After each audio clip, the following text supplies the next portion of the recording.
So what I want to do here is just review the games I already casted of Stormgate at Dreamhack Atlanta. This was the first ever casted competitive match in the history of the game, so it was really cool that I got to be part of it with Artosis. If you want to watch the original Stormgate match, you can check out that VOD, and then if you want to see my analysis of these games, you can then join me back here if you want. But I'm going to be loading. I've got the VODs loaded up here. We started out with TLO versus Mana, and it was kind of weird for Artosis and me because this is like a game we don't know yet. I guess it's fair to say nobody really knows it. RTS. What I like about RTS games in general is that they're so complicated and challenging and, of course, rewarding once you start to get the hang of it. But when Dan and me came into this broadcast, we had a lot of time talking about how exactly are we going to cover this, because we don't know the game that well. We're not experts. Nobody's played that much, but I think the cast kind of came out okay. What we did is we actually interviewed TLO and Mana separately and basically tried to pick their brains on like where their views on the current matchups are. We did discover that Mana was definitely more active than TLO, although TLO had put in, I think, probably maybe 40 to 50 hours. So when we talked to TLO, he was saying that he feels like, why am I forgetting the names of these units? The little cars? Hedgehogs. He was thinking that hedgehogs are really the way to go, and that basically you want to do control play with hedgehogs, try to take a third base, and then, try to tech up to Vulcans and stuff like that from there. Talking to Mana, I mean, he basically feels like you could, as long as you can keep the pressure off, you should be okay. So right away, by the way, we were looking at the game. It does seem like there's definitely how do I say this? You got to know exactly when you're going to split your brutes in two. It looks like the little fiends that come out of the brutes, they do damage way faster, but obviously they don't last that long. But in the few games we got to cast, it was really clear that Mana had like a very good good handle on that. By the way, not in this game, but in one of the later games where we ended up, because the winner of this goes on to face off against Moon, they had the overlay wrong. So if you look back at the cast, we literally casted from the wrong perspective the entire time. I actually want to try to see if I can catch the moment where Danimir panicked because we don't know what's going on. But we'll get to that VOD a little bit later here. So coming up here, my takeaway from this game was basically that this push here with these brutes, this was so impactful into the game that it was almost impossible for TLO to recover. By the way, I was thinking about making a VOD. Yo, Soul... Is it Soul Steel? I want to fucking barf! Thank you for the raid, dude. Welcome, 5 viewers. This was the most pivotal moment in this game. In any good RTS game, you got to know where to SimCity your buildings and how to set everything up. That was a pretty crazy surround, by the way, on that first brute. But look at this. I believe it's called a factory. This is on the outside. Now, this is what produces the hedgehog. So it looks like he's got a wall up that should be fairly safe, but if my memory serves me correctly, he actually busts this building down, and that basically curbs all of TLO's progress for the entire game. Apparently, what TLO was saying was that a lot of people right now get the barracks because the requirements to make a factory are to make barracks first. But once you get your factories up, you actually sell the barracks so you can crank out hedgehogs faster. So losing that first factory, this seemed to be where things kind of spiraled out of control.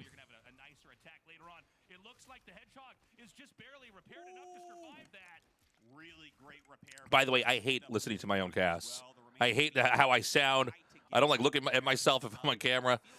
But honestly, I did feel like this cast kind of came out okay. It felt like once the game picked up, me and Dan were able to riff pretty well. I was really wanted it to be hype and exciting, but the games are pretty action-packed. Thoughts on this game is that it feels like a new version of StarCraft as it has a lot of similarities to the game style instead of a fresh new take on RTS. I would say it's somewhere. It has a little bit more of the meatiness in the units, kind of like Warcraft 3. And I think aesthetically, I think a lot of people immediately think Warcraft. I think because we're on this like woodland map, this does look like I don't know, it looks like a Warcraft 3 map, right? An improved version of that.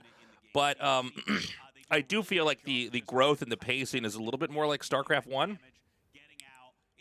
It does not have hero units, no. Is trying to kind of gain control of some of this map. These are meat farms. These provide supply, and you can see little units that pop out. These hedgehogs. You can't control those, but those it does seem like, yeah, after the hedgehogs were stifled here, Mana like had pretty much easy control of this game. He seemed to be so much more versatile in the game than everybody else we talked to.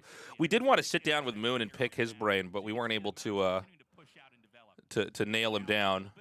He was either at the hotel and we were at the venue, or he was at the venue and we were at the hotel. Having a hard time catching them, but of course the hedgehog can go up and clear these out pretty quickly.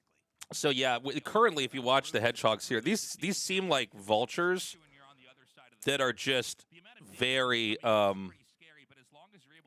they're just a lot beefier, and they're good against, at least as far as I could tell so far, all the units that they were interacting with here. So one of these buildings here, I don't think he has it yet, but it has an ability that's a global ability that's called Infest.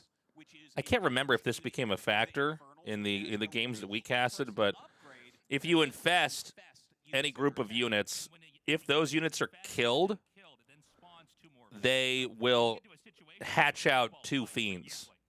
That is exactly it. And of course, when you get masses and masses of this game seems like you need to be super good with your SimCity early game, or you'll get harassed constantly by good players.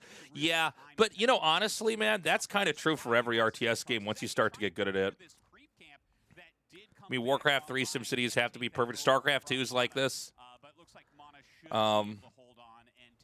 I was actually considering making a video kind of breaking down how to think about, you know, SimCity in an RTS game that I think might be helpful for newer players. So the Kodo Beast here, yes, this I'm imagining they're going to be changing some of these factors around. Obviously, the game's not done yet, but this Kodo Beast ability is pretty wild.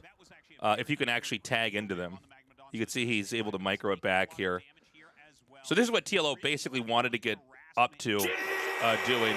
Oh, yo, thank you so much for the 300 bits, Nullset. Nullset11 just cheered X300, so yes or no, better than StarCraft 2? Also, who is Dan? Dan would be Artosis.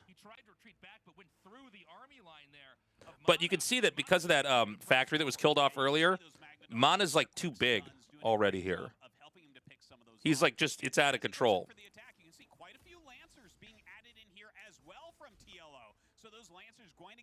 Now these guys that look like they're stemmed, they have like this little electricity charge on them. These are gaunts. And these seem to be super good. By the way, it's kind of crazy to see how quickly people get good at RTS games.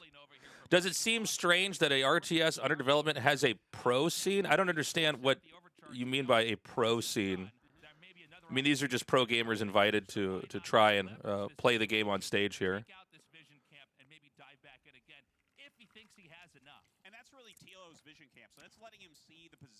So this was something, I can't remember if we got to talk about this very much or not. Hold on, my cat's about to jump on the desk. So this little, if you look at the bottom here, it looks like it's kind of like a turret. This thing's like a bunker, but you could put one unit in it, and depending on what unit you put into it, it basically changes.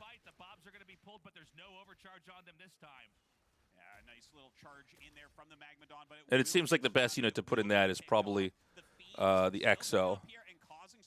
Finally, a Vulcan hits the field. This is going to be a key unit for TLO as this match goes further. Those Vulcans, they're a little bit slow, but they are fantastic at it.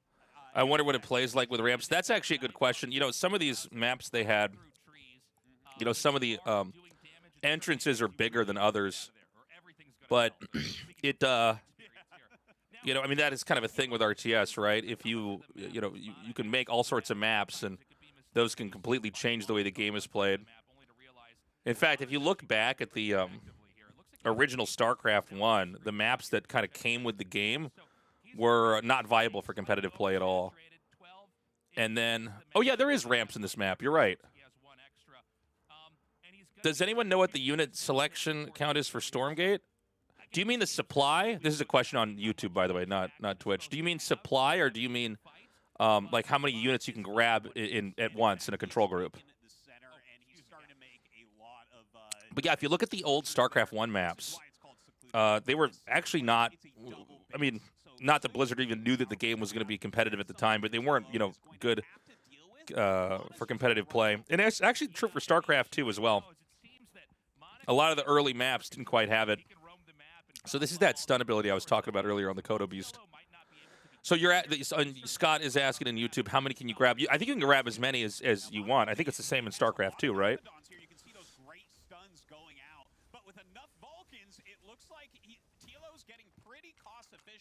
He pulls his bobs forward and is trying to overwhelm, but we will see Mana turn around.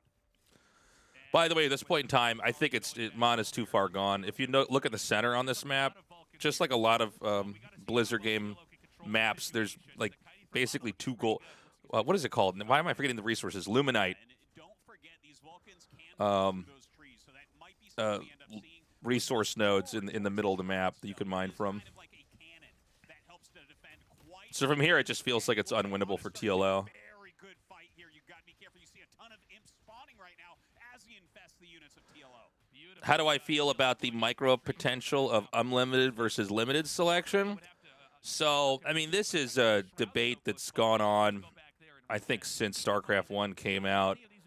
You know, StarCraft 1, I think one of the advantages it has, people hate this about the game, but if you talk to pro players, I mean, they all kind of agree on this. The fact that you're limited on how many units you can grab and maneuver, it means that the further ahead you are and the more stuff you have, the more burdened you are with the mechanical task of moving things around. So now, for some people this makes them crazy that you can't grab everything. But the reality is, at the same time, if you're going to have a new RTS game come out, it's kind of hard to get new players to pick it up if you don't have that. One thing it seems like they've tried to do with this is the game is a little bit slower. StarCraft 2 is, I didn't even really realize this about StarCraft 2 until after, all right, that's game one. I didn't even realize it until after I was casting StarCraft 2 for a while, and then Remastered came out. I started casting StarCraft 1. Is that StarCraft 2 is so insanely fast. By the way, this was so packed here in Atlanta. It was crazy.